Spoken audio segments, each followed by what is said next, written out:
नमस्कार दोस्तों, आप सभी का स्वागत है हमारे YouTube चैनल स्टडी फ्यूजन पर। और जैसा कि आप जानते ही होंगे, लास्ट वीडियो में हम सोल्व कर रहे थे इसरो सेक यूनिट का question paper draftsman B post का, जिसके 40 क्वेश्चन हम ऑलरेडी सोल्व कर चुके हैं और आगे के क्वेश्चन हम इस वीडियो में कवर करेंगे। सभी से रिक्वेस्ट करूंगा कि हमारे चैनल को अभी तक सब्सक्राइब नहीं किया है तो चैनल को सब्सक्राइब कर लें। तो आइए दोस्तों, वीडियो में आगे बढ़ते हैं, सीधा सोल्व करते हैं हम क्वेश्चन। क्वेश्चन नंबर 41 है यहाँ पर। सम of 3 consecutive odd numbers is 33. What is the largest number? Option है 11, 12, 13 या फिर 9। तीन क्रमागत विषम संख्याओं का योग 33 है। सबसे बड़ी संख्या क्या है? 11, 12, 13 या फिर 9। तो यहाँ पर इसको सोल्व करने के लिए क्या करेंगे, 33 यहाँ पर योग दिया है, तीन संख्याएं हैं, तीन संख्याओं से डिवाइड करेंगे तो यहाँ पर आएगा 11। ये 11 जो होगा दोस्तों, ये होगी मिड वाला नंबर। तो तीन क्रमागत विषम संख्या बोला है तो इससे पहले जो है 10 आएगा, 10 से पहले आएगा 9 और 11 के बाद आएगा 13। तो ये तीन नंबर है और 13 हो जाएगा यहाँ पर सबसे बड़ा नंबर। ऑप्शन सी होगा इसका correct answer. Next question, rotary motion is converted to linear motion using dash. Option है spur gear, bevel gear, rack and pinion या फिर हेलिकल गियर। डैश का उपयोग करके रोटरी गति को रैखिक गति में परिवर्तित किया जाता है। Spur gear, bevel gear, rack और पिनियन, हेलिकल गियर। तो रोटरी मोशन को लीनियर मोशन में कन्वर्ट करने के लिए जो हम अरेंजमेंट यूज करते हैं वो होता है दोस्तों rack and pinion. Option C होगा इसका correct answer. Question number 43, the fit on the hole shaft system is specified as S7 S6। The type of fit is dash, clearance fit, transition fit, interference fit या फिर none of the above. Hole shaft system पर fit को S7 S6 के रूप में निर्दिष्ट किया गया है। फिट का प्रकार डैश है, clearance fit, transition fit, interference fit, इनमें से कोई नहीं। तो जब भी दोस्तों हम फिट की बात करते हैं तो जो स्टार्टिंग का जो ये अल्फाबेट है S7, ये मैक्सिमम टाइम फिक्स रहता है, चेंज होता है पीछे वाला अल्फाबेट। तो पीछे वाले इस अल्फाबेट की बात करेंगे तो A से लेकर H तक ये होता है क्लियरेंस फिट। J से लेके N तक होता है हमारे पास ट्रांजिशन फिट और P से लेकर ZC तक ये होता है इंटरफेरेंस फिट। तो यहां पर दिया गया है S6, तो S6 कहां पर आएगा दोस्तों? P से लेकर ZC के बीच में कहीं पर जो है हमें S मिलेगा। तो इस प्रकार ये जो फिट हो जाएगी दोस्तों, ये होगी इंटरफेरेंस फिट। ऑप्शन सी होगा इसका correct answer. Question number 44, dash gases are used in tungsten inert gas welding. Option है argon and helium, helium and neon, hydrogen and neon, carbon dioxide and hydrogen. Tungsten अक्रिय निष्क्रिय gas welding में dash गैसों का उपयोग किया जाता है, आर्गन और हीलियम, हीलियम और नियोन, हाइड्रोजन और नियोन या फिर कार्बन डाइऑक्साइड और हाइड्रोजन। तो दोस्तों टंगस्टन इनर्ट गैस वेल्डिंग, जिसको शॉर्ट फॉर्म में हम बोलते हैं टिग वेल्डिंग, इसमें जो गैसेज यूज होती हैं दोस्तों वो होती हैं इनर्ट गैसेज, जो कि है argon and helium. Option A होगा इसका correct answer. Question number 45, which of the following is not a fundamental unit. Option है मास, लेंथ, टाइम, फोर्स। निम्नलिखित में से कौन सा एक मौलिक इकाई नहीं है? द्रव्यमान, लंबाई, समय या फिर बल। दोस्तों हमारे पास 7 फंडामेंटल यूनिट्स होती है और उन फंडामेंटल यूनिट्स में मास, लेंथ और टाइम, ये तीनों ही जो है कवर होती हैं। ये तीनों हमारी फंडामेंटल यूनिट्स है, जबकि फोर्स हमारी फंडामेंटल यूनिट नहीं है। तो इस प्रकार इस क्वेश्चन का आंसर होगा ऑप्शन डी।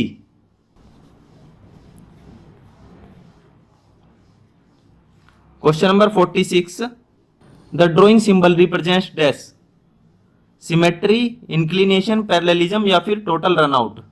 तो यहां पर GDNT का सिंबल पूछा है, ये सिंबल है, ये सिंबल किसका होता है दोस्तों? ये होता है टोटल रनआउट का। ऑप्शन डी हो जाएगा इसका करेक्ट आंसर।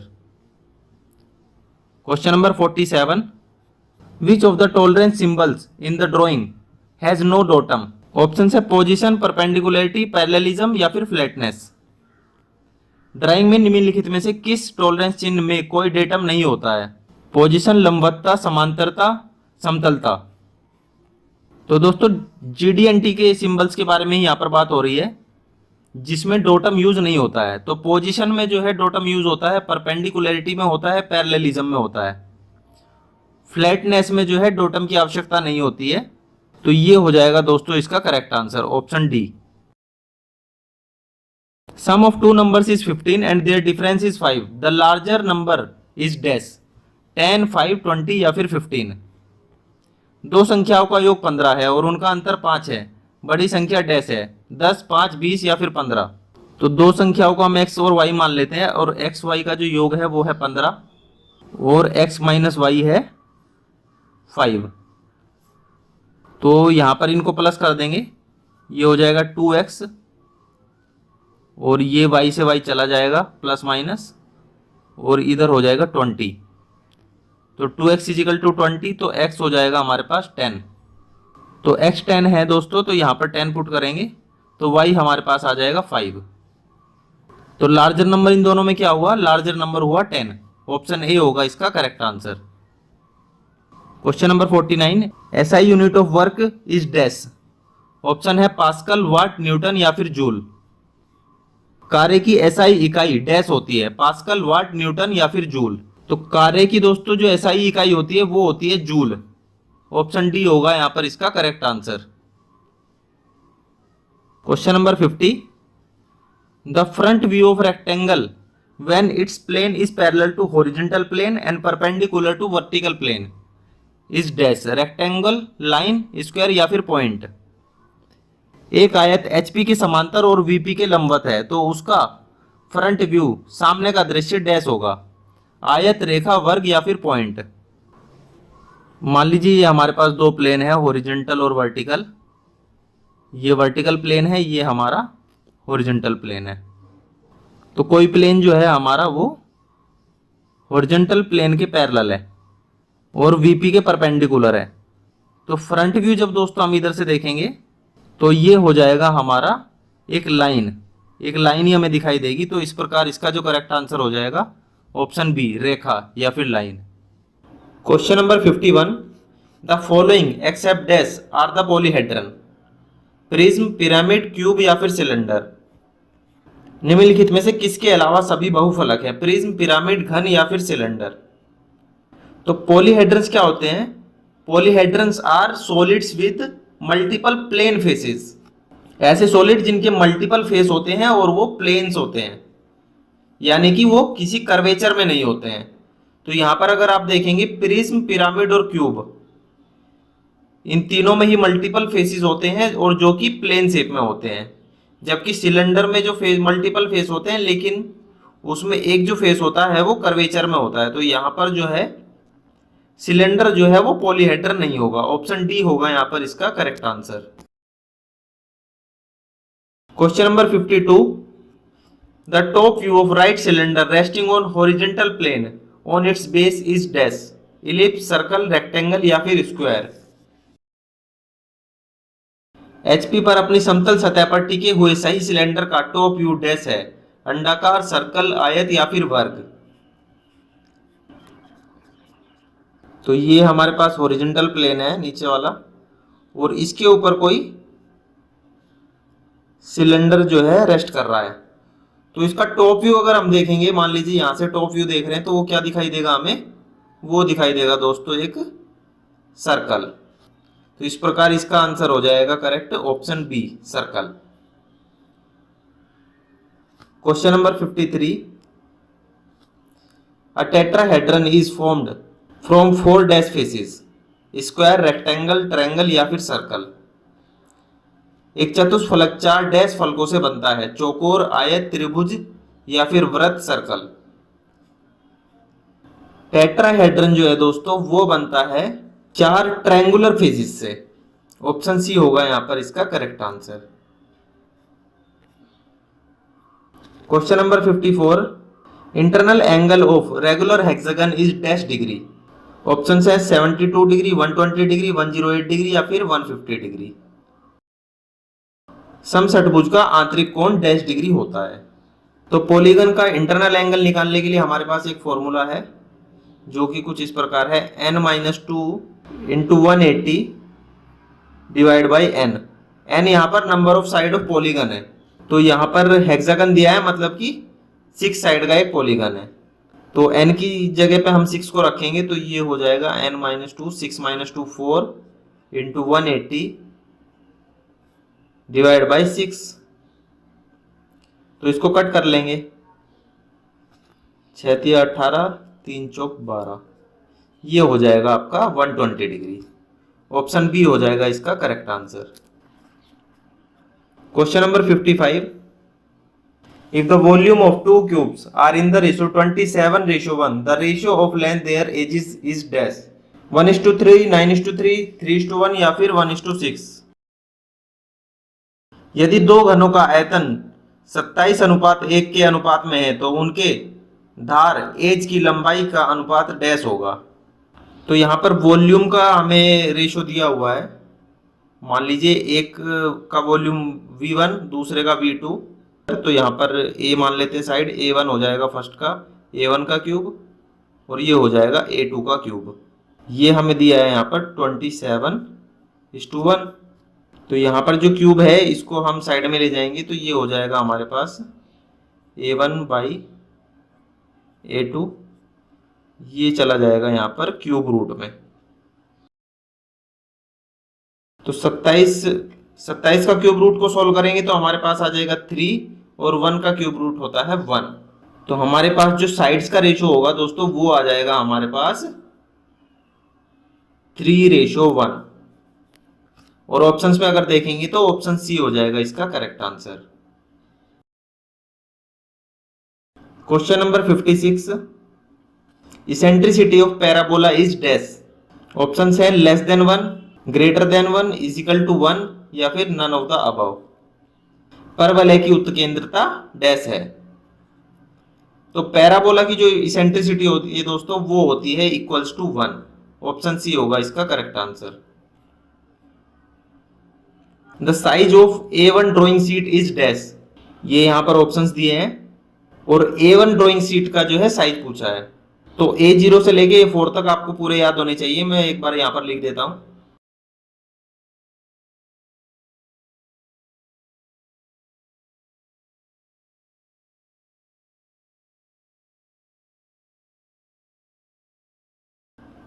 ये देखिए दोस्तों, ये हमारे पास पूरा A0 से लेके A4 तक के हमारे पास ये साइज होते हैं। तो ये जो जितने भी साइज हैं ये आपको दोस्तों बिल्कुल रटे होने चाहिए। तो यहाँ पर पूछा गया है A1 का साइज। तो A1 का अगर साइज देखेंगे तो 841 × 594, या फिर इनको आगे पीछे भी करके लिख सकते हैं। और ऑप्शंस में देखेंगे तो ऑप्शन सी यहाँ पर दिया है 594 × 841। ऑप्शन सी हो जाएगा इसका correct answer. Question number 58, what is the name of part of circle bounded by 2 ready and arc. Option है सर्कल, सेगमेंट, सेक्टर या फिर कोड। दो त्रिज्याओं और चाप से घिरे वृत्त के भाग का नाम क्या है। वृत्त, खंड, क्षेत्रक, सेक्टर या फिर जीवा, कोड। मान लीजिए सर्कल के ये 2 रेडियस हैं और ये एक आर्क है। मतलब 2 रेडियस और एक आर्क से घिरा हुआ जो पार्ट है, इस पार्ट को क्या बोलते हैं दोस्तों सर्कल के, इसको बोलते हैं सेक्टर ऑफ ए सर्कल। तो ये हो जाएगा option C. Next question, question number 59, the working edge of a drawing table is known as dash. Option है fiducial edge, centering edge, ebony edge या फिर स्ट्रेट एज। एक ड्राइंग बोर्ड के working edge, कामकाजी धार को डैश कहा जाता है। तो ड्राइंग टेबल का जो वर्किंग एज होता है वो कहलाता है हमारा इबोनी एज। ऑप्शन सी हो जाएगा इसका correct answer. Question number 60, the ratio of length of adjacent side of a drawing sheet is dash 1:√5, 1:√2, 1:√3 या फिर 1:1। ड्राइंग शीट के आसन्न किनारे भुजाएं की लंबाई का अनुपात डैश है। तो मान लीजिए हमारे पास ये एक ड्राइंग शीट है, तो इसके साइड्स का जो रेशियो होता है वो होता है 1:√2। ये हमारा ड्राइंग शीट का रेशियो होता है, चाहे वो किसी भी साइज की शीट हो। तो इसका करेक्ट आंसर हो जाएगा हमारे पास option B 1:√2। Question number 61, in which regular polygon sides are equal to radius of circumbinding circle. Options हैं ऑक्टागन, हेप्टागन, हेक्सागन या फिर पेंटागन। किस नियमित बहुभुज की भुजाएं परिबद्ध वृत्त की त्रिज्या के बराबर होती हैं। ऑप्शंस हैं अष्टकोण, हेक्टागोन, हेक्सागोन या फिर पेंटागोन। तो ये हमारे पास एक सर्कल है। तो यहां पर इस क्वेश्चन में पूछा जा रहा है कि ऐसा कौन सा पॉलीगन है जिसकी साइड्स जो है उसके सरकम बाइंडिंग जो सर्कल है उसके रेडियस के बराबर है। तो इस रेडियस के बराबर जिस पॉलीगन की साइड्स होती हैं दोस्तों वो कहलाता है हमारा हेक्सागोन। इस हेक्सागोन की जितनी भी ये साइड्स होंगी ये इस सर्कल का जो रेडियस है इसके इक्वल होंगी। ऑप्शन सी हो जाएगा यहां पर इसका correct answer. Question number 62, the maximum number of tangents that can be drawn to a circle from a point outside the circle are dash 2, 4, 8 या फिर इनफाइनाइट। वृत्त के बाहर किसी बिंदु से वृत्त पर खींचे जाने वाले स्पर्श रेखाओं की अधिकतम संख्या 2, 4, 8 या फिर अनंत। तो एक सर्कल है और यहां पर ये पूछ रहा है कि मान लीजिए यहां पर कोई एक पॉइंट है तो इससे जो है बाहर की तरफ कितनी स्पर्श रेखाएं अधिकतम खींची जा सकती है। तो इस पॉइंट से दोस्तों एक इस तरफ और एक इस तरफ, ये सिर्फ दो ही रेखाएं जो है इस पॉइंट से खींची जा सकती हैं जो कि इस सर्कल की टेंजेंट हो सकती हैं। तो इस प्रकार इसका जो आंसर होगा वो होगा option A 2। CFRP full form is dash. Options है continuous fibre reinforced part, carbon fibre reinforced product, carbon fibre reinforced plastic या फिर नॉन ऑफ द अबव। तो CFRP की जो फुल फॉर्म होती है दोस्तों वो होती है carbon fibre reinforced plastic. Option C हो जाएगा इसका करेक्ट आंसर। नेक्स्ट क्वेश्चन है question number 64, bronze is alloy of dash. तो दोस्तों ब्रास एंड ब्रोंज, इनके लिए आप दो शब्द याद रखिएगा, कुजन, कुटन। ब्रास ब्रोंज, इसी सीरियल में इसको याद रखिएगा आप, ब्रास ब्रोंज कुजन कुटन। तो ब्रास के लिए हो जाएगा कुजन, कुजन का जो आप फुल फॉर्म करेंगे तो कॉपर एंड जिंक, और वहीं पर ब्रोंज हो जाएगा कुटन मतलब कॉपर एंड टिन। तो ब्रोंज यहां पर पूछा गया है, ब्रोंज का हो जाएगा कुटन मतलब copper plus tin. Option A हो जाएगा इसका correct answer. Question number 65, double helical gear is also known as dash. Rag gear, helio double gear, helix gear या फिर herringbone gear. Double helical gear को डैश नाम से भी जाना जाता है। तो दोस्तों हमारे पास एक मान लीजिए ये गियर का एक साइड व्यू है और इसमें जो टीथ की शेप है दोस्तों वो कुछ इस प्रकार से होती है, डबल हेलिकल। तो इस प्रकार का जो गियर होता है जिसमें टीथ की शेप डबल हेलिकल रूप में होती है, इस गियर को जो है हम हेरिंगबोन गियर भी बोलते हैं। ऑप्शन डी हो जाएगा इसका correct answer. Question number 66, 1 micron is equal to dash angstrom. तो दोस्तों एंगस्ट्रोम जो है वो लेंथ की एक यूनिट है और 1 माइक्रोन की अगर बात करेंगे तो 1 माइक्रोन में हमारे 10,000 एंगस्ट्रोम होते हैं। तो यहां पर इसका करेक्ट आंसर हो जाएगा option B, 1 micron is equal to 10,000 angstrom. Question number 67, Allen की size across flat for M6 socket head screw is dash. Option से 5.5, 8, 4 या फिर 5 mm। M6 socket head screw के लिए एलन की अक्रॉस फ्लैट साइज डैश है। जो हमारा M6 साइज का सॉकेट हेड स्क्रू होता है उसके लिए जो एलन की दोस्तों हम यूज करते हैं वो करते हैं 5 mm की। ऑप्शन डी होगा इसका correct answer. Question number 68, which fire extinguisher is suitable for the line electrical fire. Option है हेलोन, वाटर, फोम या फिर लिक्विफाइड केमिकल। लाइन विद्युत आग के लिए कौन सा अग्निशामक उपयुक्त है? हेलोन, पानी, झाग या फिर द्रवीभूत रसायन। तो इलेक्ट्रिक फायर के लिए जो हम अग्निशामक या फिर फायर एक्सटिंग्विशर यूज करते हैं वो होता है हमारे पास हेलोन।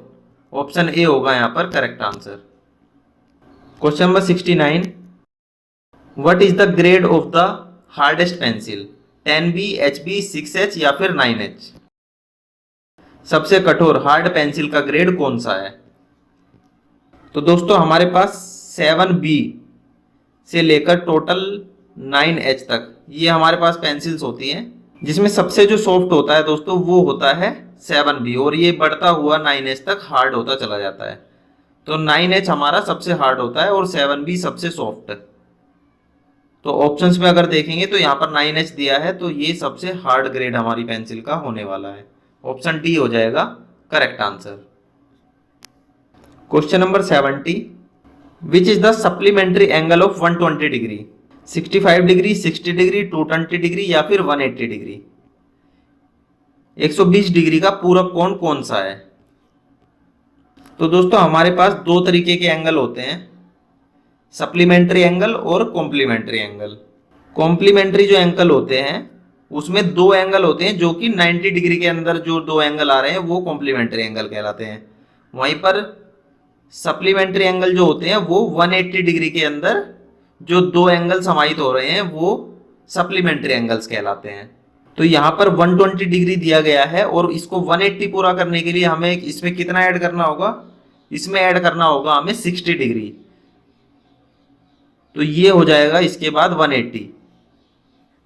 तो इस प्रकार इसका जो सप्लीमेंट्री एंगल होगा वो होगा हमारा 60 डिग्री। ऑप्शन बी होगा इसका correct answer. Question number 71, what is the part of a circle between any points on it's circumference of periphery? Option है कोर्ड, आर्क, सर्कमफेरेंस या फिर सेगमेंट। वृत्त की परिधि पर किसी दो बिंदुओं के बीच का वृत्त का भाग क्या कहलाता है? चौड़, आर्क, परिधि या फिर खंड। ये एक सर्कल है, कोई दो पॉइंट हम ले लेते हैं, इन दो पॉइंटों के बीच ये जो है ये क्या कहलाता है दोस्तों? ये कहलाता है हमारा आर्क। ऑप्शन बी होगा इसका correct answer, arc. Question number 72, what is the polygon which interior angle of 108 degree? Pentagon, heptagon, नोनागन या फिर ऑक्टागन। 108 डिग्री के आंतरिक कोण वाला बहुभुज कौन सा है? पंचकोण, सातकोण, नोनाकोण या फिर अष्टकोण। तो यहां पर पूछा गया है ऐसा कौन सा बहुभुज या पॉलीगन है जिसका इंटरनल एंगल होता है 108 डिग्री। तो 108 डिग्री जो होता है दोस्तों वो होता है हमारा पंचभुज या फिर पेंटागोन का। और फॉर्मूला में पुट करके भी आप देख लेंगे, n-2 into 180 divide by n।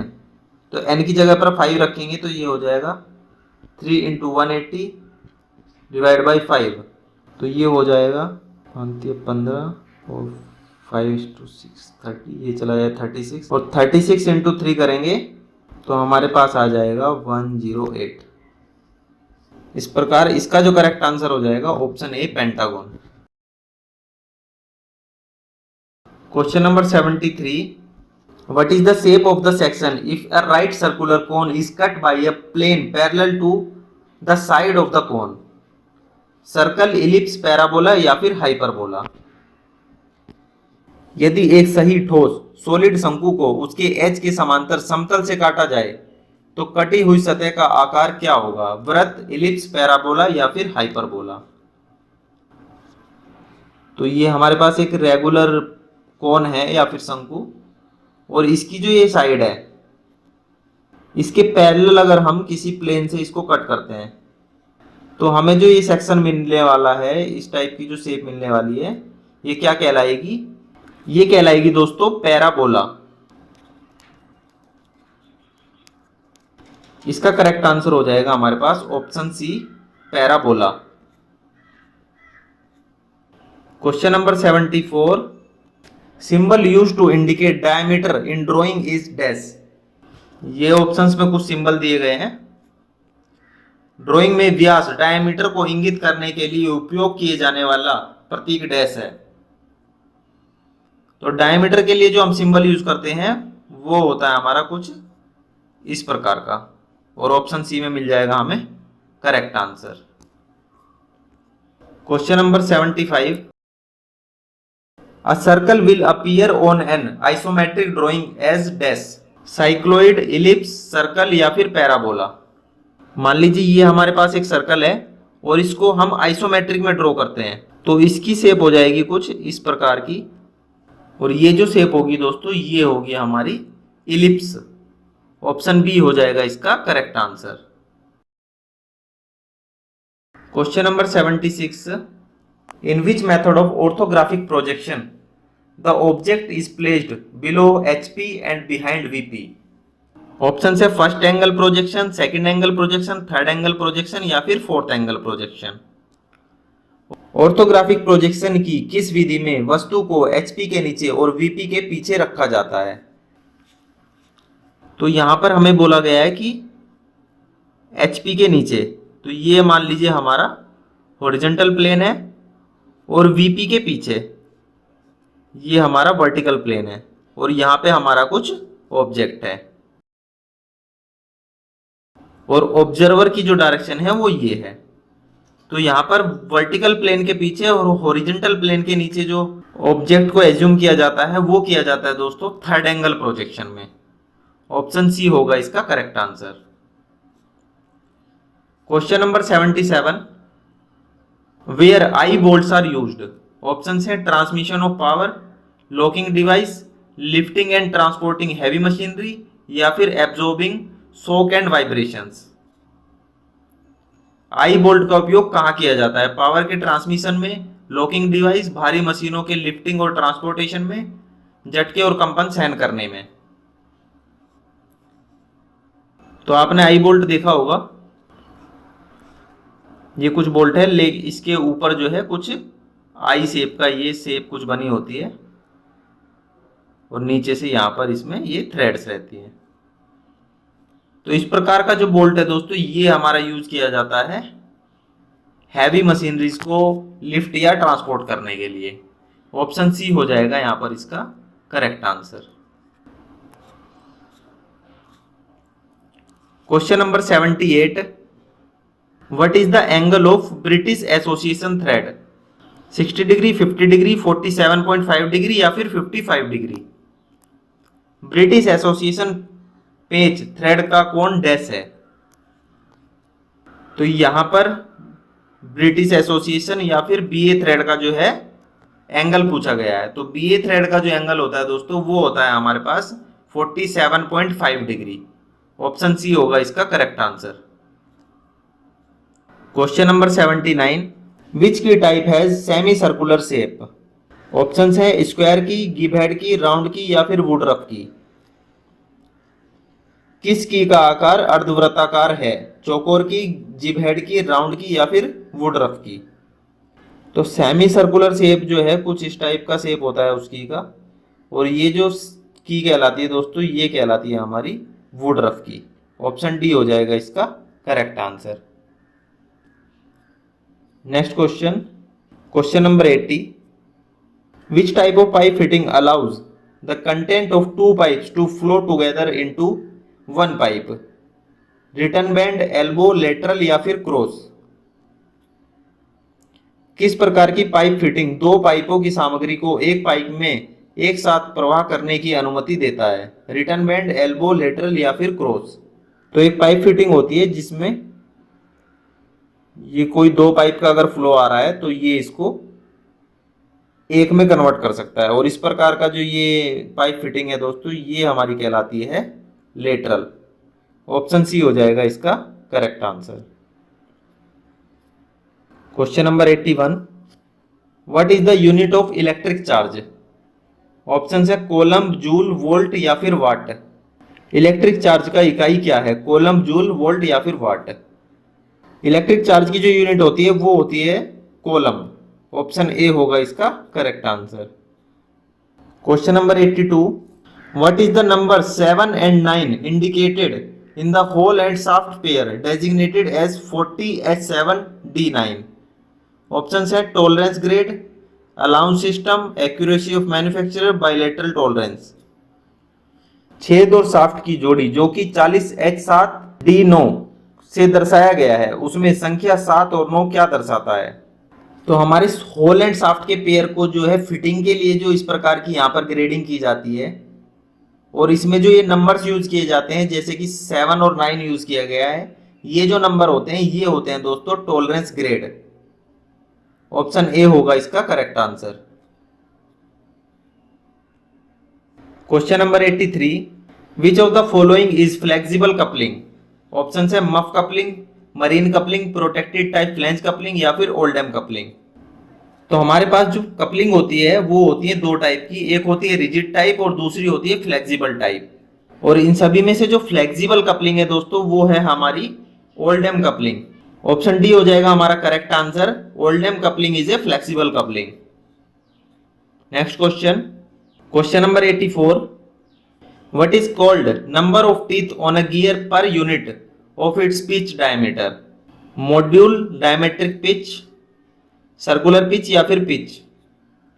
इकाई पिच व्यास में गियर के दांतों संख्या को क्या कहते हैं? तो यहां पर बोल रहा है नंबर ऑफ टीथ, जिसको हम लिख सकते हैं T, per unit its pitch circle diameter PCD. तो यहां पर number of teeth per unit PCD, ये क्या होता है दोस्तों? ये होती है हमारी डायमेट्रिक पिच, टी अपॉन में पीसीडी। ऑप्शन बी होगा इसका correct answer, diametric pitch. Question number 85, which key stroke do you type to use circle command in AutoCAD? CO, C, O या फिर एल? ऑटोकैड में सर्कल कमांड का उपयोग करने के लिए आप कौन सी स्ट्रोक टाइप करते हैं? तो सर्कल कमांड देने के लिए जो हम की यूज करते हैं वो है हमारी सी। सी दबाकर हम एंटर दबाते हैं तो हमें सर्कल की कमांड मिल जाती है। तो ऑप्शन बी हो जाएगा इसका correct answer. Question number 86, what is the shortcut key for undo command in AutoCAD?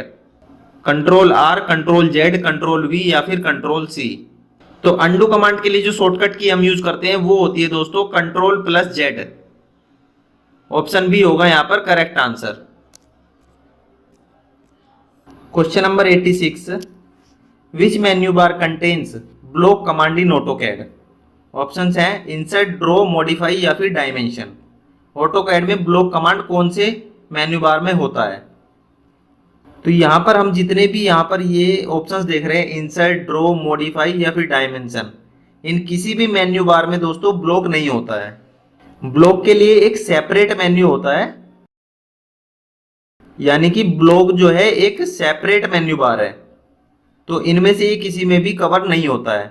तो इस प्रकार ये जो क्वेश्चन है दोस्तों ये गलत हो जाएगा, और आंसर की जो आई थी उसमें इस क्वेश्चन को नेग्लेक्ट कर दिया गया था, यानी कि इसमें सभी को नंबर दे दिए गए होंगे। नेक्स्ट क्वेश्चन देखते हैं हम, question number 87, what is the included angle of we belt? 15 degree, 20 degree, 40 degree या फिर 60 डिग्री? वी बेल्ट का एंगल क्या होता है? वी बेल्ट का एंगल होता है दोस्तों 40 डिग्री। वी बेल्ट का कट सेक्शन कुछ इस प्रकार का होता है, और ये जो एंगल होता है यहाँ पर ये होता है हमारा 40 डिग्री का। ऑप्शन सी होगा यहां पर correct answer. Question number 89, which type of thread is cut on the spindle of bench wise?